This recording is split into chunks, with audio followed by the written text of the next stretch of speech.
Hello बच्चों, मैं हेमंत प्रजापति आप सबका स्वागत करता हूँ अपने online studio HP chemistry classes में। बच्चों, आज हम बात करेंगे एक फिजिकल केमिस्ट्री पर। आज बात करते हैं हम। इसके पहले आपने ईथर जैसा लेसन पढ़ चुके होंगे और ऑर्गेनिक केमिस्ट्री में अल्कोहल फिनॉल ईथर और इसके पहले हेलो एल्केन, ये टॉपिक आपके कंप्लीट हुए हैं। अब आना जो अगला लेक्चर है वो फिजिकल केमिस्ट्री पर है और फिजिकल केमिस्ट्री में हमने आपको विलेन जैसे लेसन को सॉल्यूशन को कंप्लीट कराया था।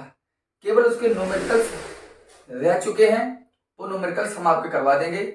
और यहाँ पर अगला लेक्चर है रासायनिक बलगत केमिकल काइनेटिक्स पर। तो बच्चों ध्यान देना, रासायनिक बलगत है क्या। आज आपका इंट्रोडक्शन मात्र होगा, कुछ जानकारी भी होगी इस लेसन के बारे में, तो आप सुनिए बात को। पहली बात है रासायनिक बलगत। तो आपने अपने दैनिक जीवन में ऐसा बहुत ज्यादा देखा होगा, जैसे ईंधन को जलाया होगा तो ईंधन को जलते समय टाइम बहुत कम लगता है।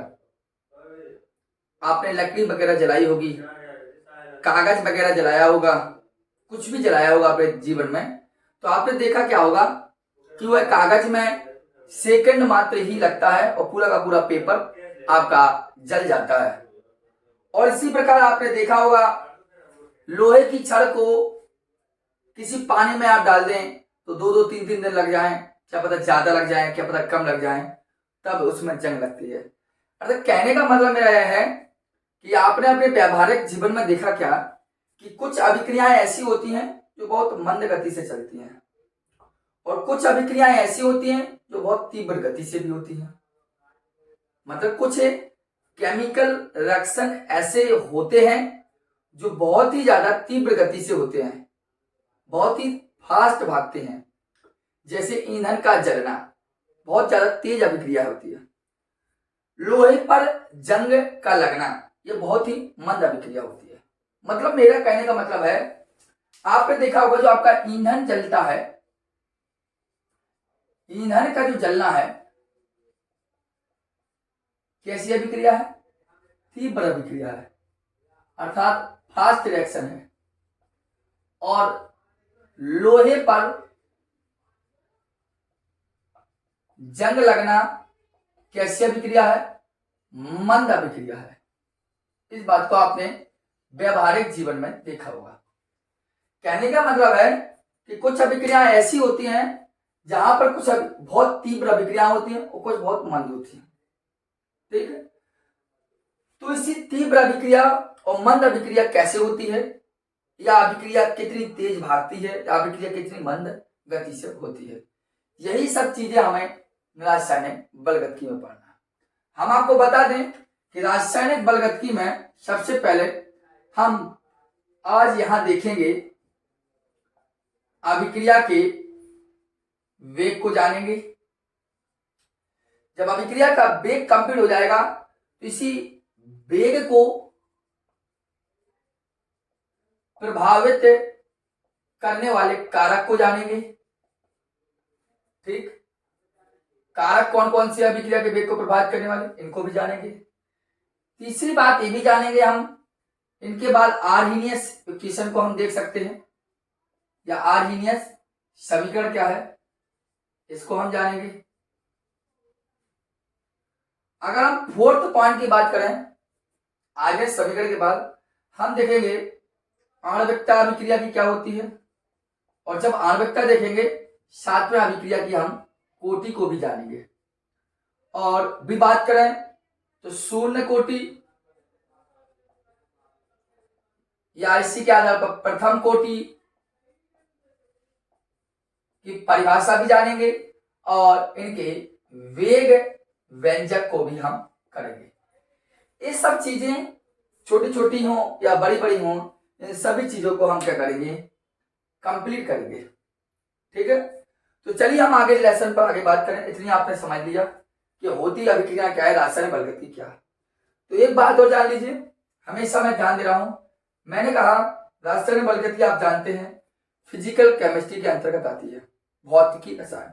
तो यहां हम देख सकते हैं भौतिकी रसायन विज्ञान की वह शाखा जिसके अंतर्गत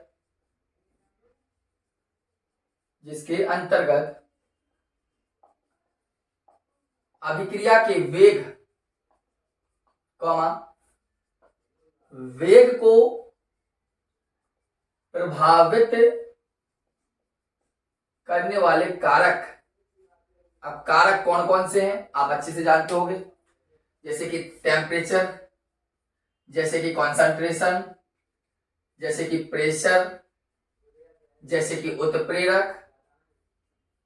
ये सभी के सभी अभिक्रिया के वेग को प्रभावित करते हैं। तो मैंने वही कहा कि भौतिक रसायन विज्ञान की वह शाखा जिसके अंतर्गत अभिक्रिया के वेग अर्थात किस वेग से अभिक्रिया भाग चलती है, उसी वेग को कौन कौन से कारक प्रभावित कर रहे हैं और उसकी अभिक्रिया की क्रिया विधि क्या है। अभिक्रिया की क्रिया विधि, इस चीज का अध्ययन, अभिक्रिया विधि का अध्ययन जिस शाखा पे करते हैं, जिस शाखा में होता है उसे अभिक्रिया का उसे रासायनिक बलगति कहते हैं।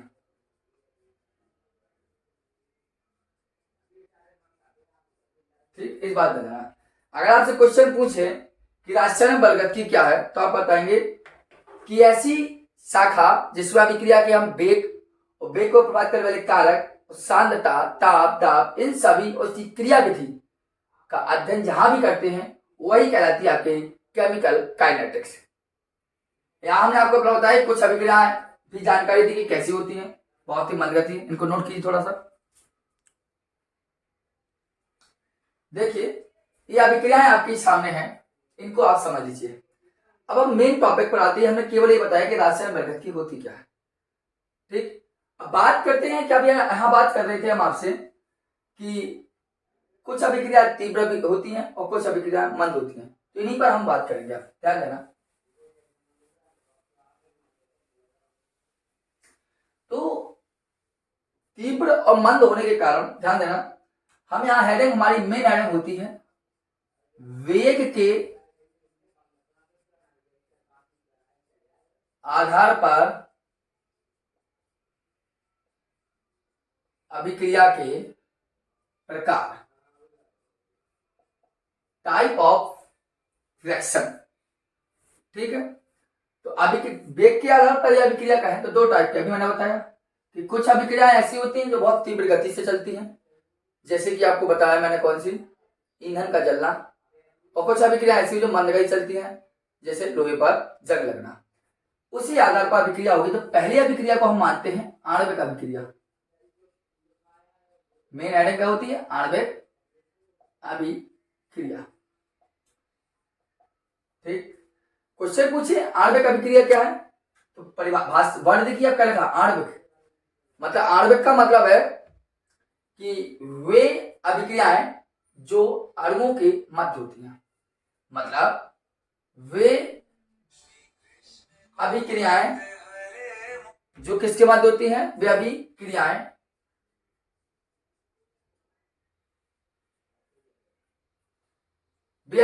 जो अणुओं के मध्य होती हैं। ठीक, आणविक अभिक्रिया का मतलब है कि वे अभिक्रियाएं जो अणुओं के मध्य होती हैं उन्हें हम आणविक अभिक्रियाएं कहते हैं।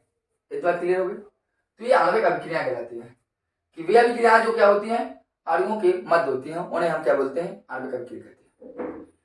और दूसरी बात ध्यान देना है कि ये जो अभिक्रिया आपके सामने है, ये अभिक्रियाएं हमेशा मतलब इतनी मंद गति से होती हैं या इनको पूर्ण होने में बहुत ज्यादा समय लगता है। जब पूर्ण होने में जब समय लगेगा तो इनके वेग को भी हम माप सकते हैं। हम ऐसा लिखते हैं कि इनको पूर्ण होने में बहुत अधिक समय लगता है, बहुत अधिक समय लगता है। इसलिए इनके वेग को मापा जा सकता है, क्योंकि ये मंद गति से संपन्न होती है,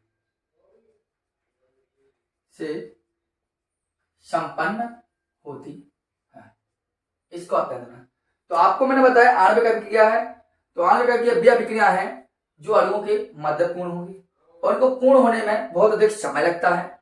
बहुत अधिक समय होने के कारण इन्हें हम मंद अभिक्रिया भी कहते हैं, या इनके वेग को हम माप भी सकते हैं। तो ये मंद आणविक अभिक्रिया है। जैसे आप खुद देख लीजिए, इसलिए आपने CH3COOH और लिया C2H5OH, ये अम्लीय माध्यम में अभिक्रिया होती है, आपने पढ़ी भी है अच्छे से। होता क्या है आपको पता है, हाइड्रोक्सिल समूह यहाँ के हाइड्रोजन परमाणु से रिएक्ट करता है, जल बना देता है। अब बचा क्या, देखो CH3CO और बचा क्या OC2, इसे बोलते हैं एथिल एसीटेट। इसके पास कोई आयन वगैरह नहीं होते हैं। पता जो अभिक्रिया आपके सामने हमने दी है एग्जाम्पल में, यह अणुओं के मध्य संपन्न हो रही है, अर्थात इसके वेग को आसानी से हम माप सकते हैं। प्रैक्टिकली रूप से प्रमाणित है कि एसीटिकम और एथिल एसीटेट का यदि अम्लीय माध्यम में अभिक्रिया कराते हैं तो एस्टर जो बनते हैं, जिसे हम एस्टरीकरण अभिक्रिया कहते हैं, इन अभिक्रिया के वेग को हम माप सकते हैं। इसलिए यह अभिक्रिया आणविक अभिक्रिया के अंतर्गत आती है। ठीक है बच्चों, अब हम आणविक अभिक्रिया की, मैंने कहा वेग के आधार पर अभिक्रिया दो प्रकार की होंगी, एक आणविक अभिक्रिया, तो दूसरी हम बात करेंगे आयनिक अभिक्रिया की। ठीक, आयनिक अभिक्रिया की हम बात करें तो ध्यान देना, आप इसको स्क्रीनशॉट ले लें या आप वीडियो को पॉज करके इसको अच्छे से लिखा बस रहे। जैसे कि अब नेक्स्ट बात की अभिक्रिया पर बात करें तो आपको बताया था मैंने आयनिक अभिक्रिया। अगर आयनिक रिएक्शन पर हम बात करें तो कॉमन सी बात है, आयनिक रिएक्शन का मतलब है वे अभिक्रियाएं जो आयनों के मध्य संपन्न होती हैं। यहां आपने अभिक्रिया को देखा आणविक, क्योंकि इसका नाम ही आणविक है, मतलब मॉलिक्यूलर रिएक्शन। यहां बात है आयनिक रिएक्शन की। सीधी सीधी बात है कि वे अभिक्रियाएं जो आयनों के मध्य संपन्न होती हैं, जो कहां संपन्न हो, आयनों के मध्य संपन्न होती हैं, उन्हीं को हम आयनिक अभिक्रिया कहते हैं। और इन्हें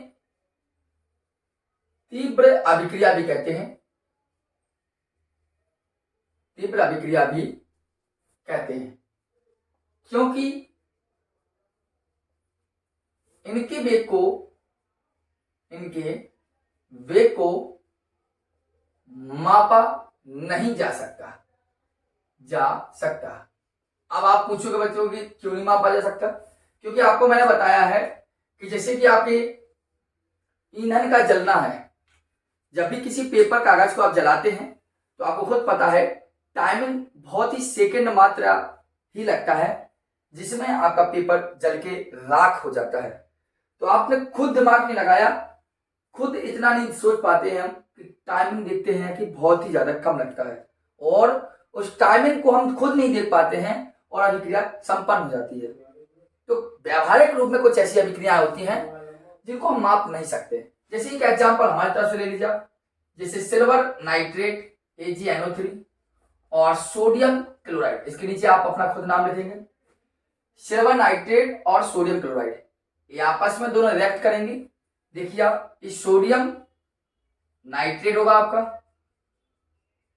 और सिल्वर और क्लोरीन से योग कर सिल्वर क्लोराइड हमें प्राप्त होगा। तो आप खुद जानते हैं इस अभिक्रिया को, ये आयनिक अभिक्रिया है। कैसे पता? आपको देखिए Ag हमेशा प्लस होता है, NO3 नेगेटिव होता है, सोडियम पॉजिटिव होता है, क्लोरीन नेगेटिव होता है। यहाँ भी देखिए sodium positive, nitrate negative, silver positive, chlorine negative. तो पूरे के पूरे यहाँ पर आयनों की बात की गई है, इसलिए इस अभिक्रिया को हम आयनिक अभिक्रिया कहते हैं। इनको आप नोट कर लीजिए।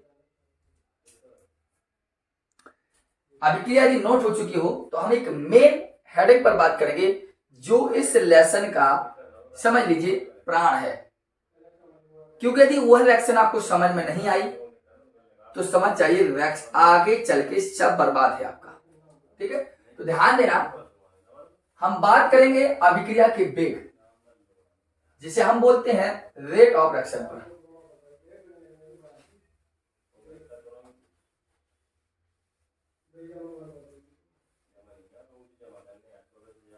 देखिए यहां पर आप ध्यान देना अच्छे से, मेन हेडिंग है आपकी अभिक्रिया का वेग, जिसे हम बोलते हैं रेट ऑफ रिएक्शन। अभिक्रिया का वेग होता क्या है, तो आप कॉमन सी बात जानिए पहले, तो फिर समझाऊंगा छोटा। यहां लिखा आर और मैंने लिखा यहां पी। आर क्या है आपका रिजेंट, पी क्या है आपका प्रोडक्ट। रिजेंट बोले तो अभिकारक और प्रोडक्ट बोले तो उत्पाद। अभिकारक से उत्पाद बन रहा है। मैं कहता हूं टाइमिंग की बात यदि करें तो जीरो है समय, जब टाइमिंग आपके पास जीरो है उस समय आपका जो रिजेंट है समझ लीजिए 10 मॉलिक्यूल्स है, तो उस अवस्था में ये जीरो उत्पाद ही बनेगा, क्योंकि टाइमिंग जीरो, जब समय ही नहीं बढ़ा तो बनेगा कुछ थोड़ी। सपोज समय स्थिर हो जाए, क्योंकि समय तो कभी स्थिर हो नहीं सकता है, कांस्टेंट नहीं हो सकता है, लेकिन सपोज टाइमिंग यदि जीरो है उस अवस्था में रीजन के 10 मॉलिक्यूल्स थे तो प्रोडक्ट भी जीरो बनेगा, क्योंकि समय गुजरेगा तभी तो परिवर्तन होगा। जब समय ही नहीं बदल रहा है तो परिवर्तन शून्य होगा। ठीक, और इसी प्रकार एक टाइमिंग हम आपको इसको बढ़ा दें 1 लिया, तो सपोज दैट मान लीजिए यहां पर 8 मॉलिक्यूल्स आए और यहां 2 मॉलिक्यूल्स बन चुके। और टाइमिंग की यदि बात करें तो 2 देख लें तो आपका 6 हुआ और आपका 4 हुआ। अरे टाइमिंग की हम थर्ड की बात करें तो यहाँ आपका 4 भी हो सकता है, यहाँ प्रोडक्ट 6 बन सकते हैं। या टाइमिंग 5 देखें तो प्रोडक्ट रीजेंट आपके 2 हो जाएंगे और प्रोडक्ट आपके 8 बन सकते हैं। और टाइमिंग अगर और देखें 6 पे देखें तो रीजेंट आपका पूरा का पूरा बन चुका है, भूल गया है, और प्रोडक्ट आपके पूरे पूरे का।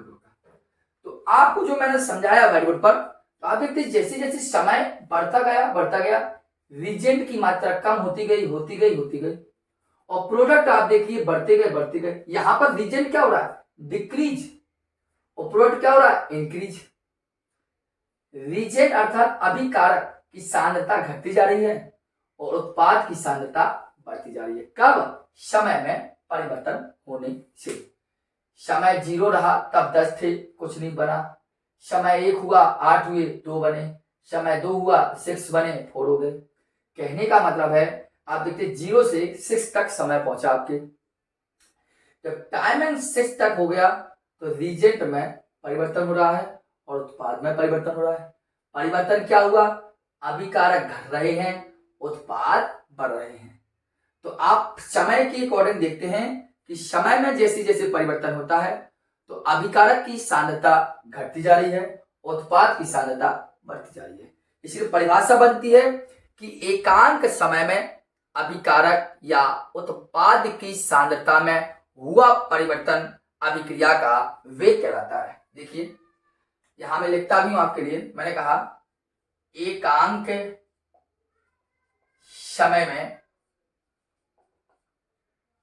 अभिकारक या उत्पाद की सांद्रता में हुआ परिवर्तन क्या कहलाएगा, आपका अभिक्रिया का वेग।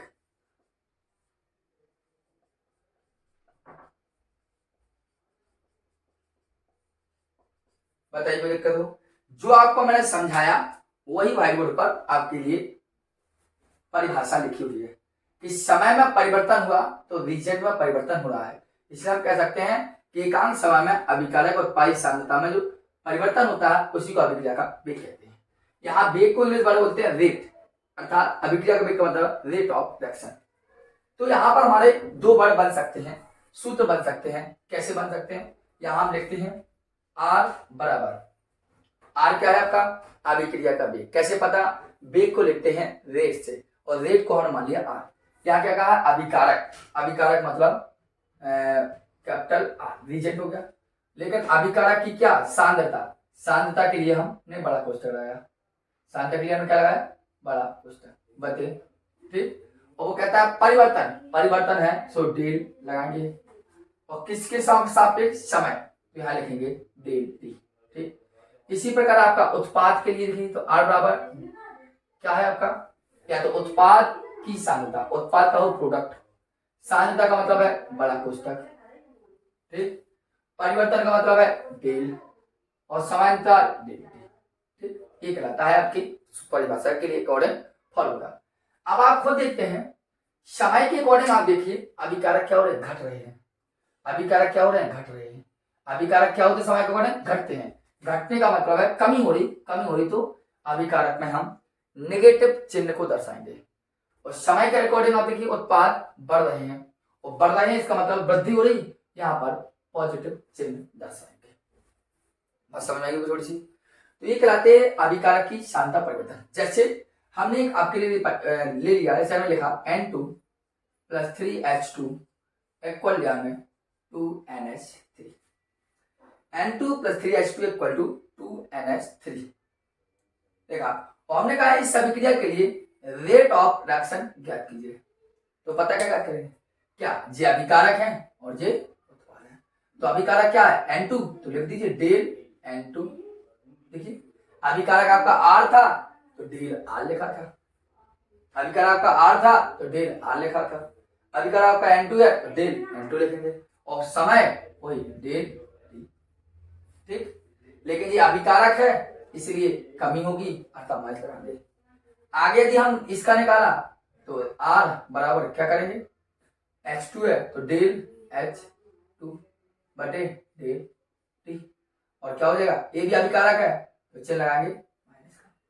इसी प्रकार हम उत्पाद के निकालें तो R डेल NH3, क्योंकि उत्पाद जब P था तो डेल P, अब उत्पाद जब P था तो डेल P, अब जब उत्पाद NH3 है तो डेल NH3/2 डेल, ठीक।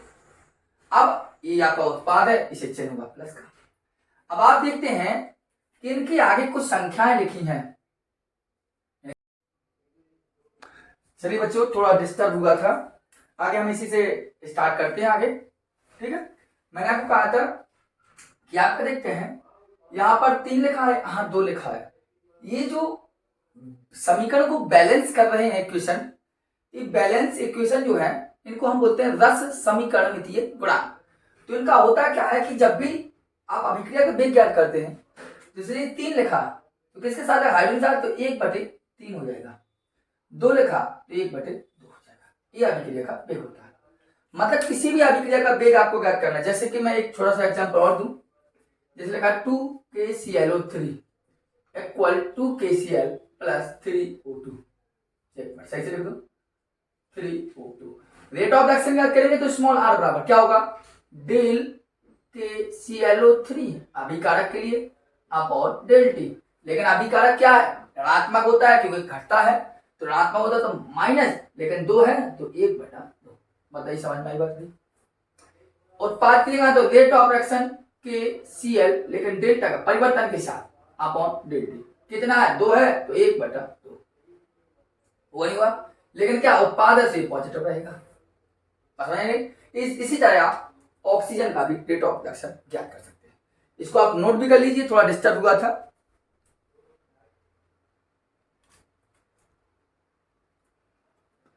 अब थोड़ा सही दिखाई दे रहा, तो डिस्टर्ब हुआ था बैच, ठीक है। तो रेट ऑफ रिएक्शन कैसे क्या करते हैं, इसी रेट ऑफ रिएक्शन को थोड़ा हम दूसरे अंदाज में आपको समझाने का प्रयास करते हैं, आगे करते हैं थोड़ा, ठीक है। आपको यदि कोई डिस्टर्बेंस हो गया है मैं मानता हूं, लेकिन आप वीडियो को एक बार रिवाइज करके देखें, अच्छा आ जाएगा। इसको दूसरी तरीका से समझाने का प्रयास करता हूं मैं आपको। देखिए इनको आप लिख लें, आप ध्यान देना।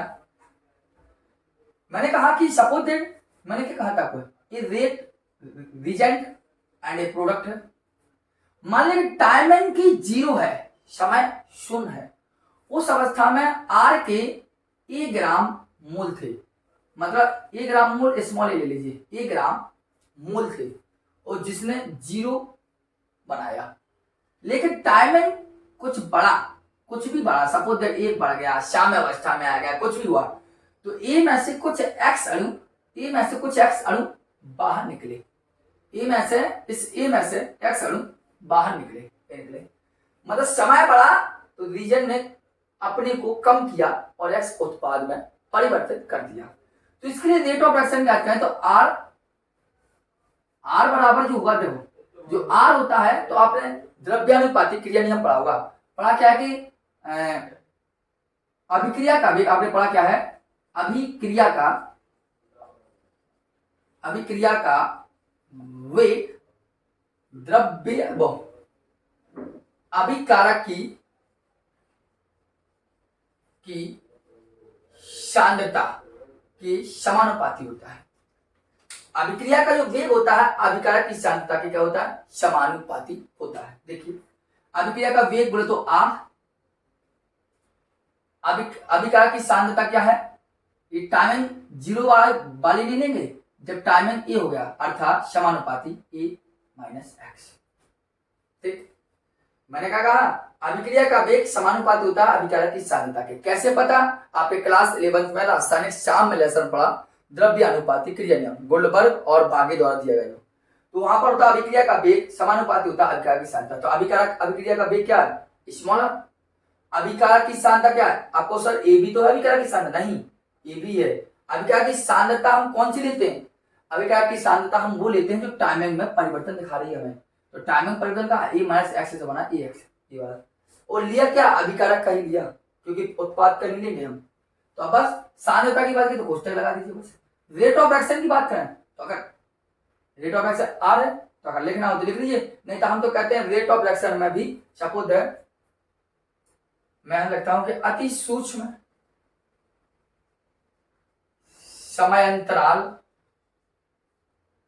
समयांतराल अर्थात dt में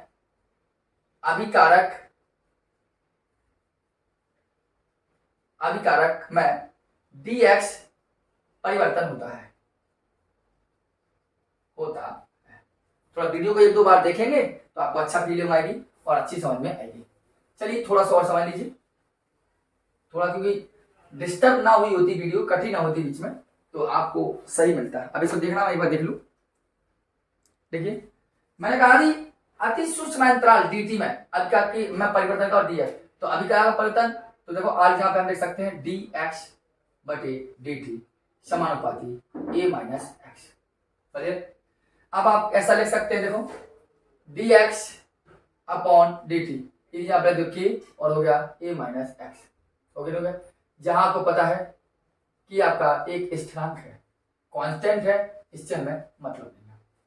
या हम ऐसा कह सकते हैं कि a माइनस एक्स का जो मान है वो है 1 मोल प्रति लीटर है, तब क्या होगा dx बटे dt बराबर t हो जाएगा। तो देखकर दोबारा सुन लीजिए, मैंने कहता रीजेंट से प्रोडक्ट बना, टाइमिंग 0 है उस समय आपका a मोल अणु थे, 0 बनाया, टाइमिंग बढ़ा तो इससे x अणु बाहर निकले, तो द्रव्यानुपातिक क्रिया ने लगाया कि अभिक्रिया का वेग समानुपाती होगी अभिकारक की सांद्रता के, तो अभिक्रिया का वेग का हो r, अभिकारक का है a माइनस एक्स समानुपाती से।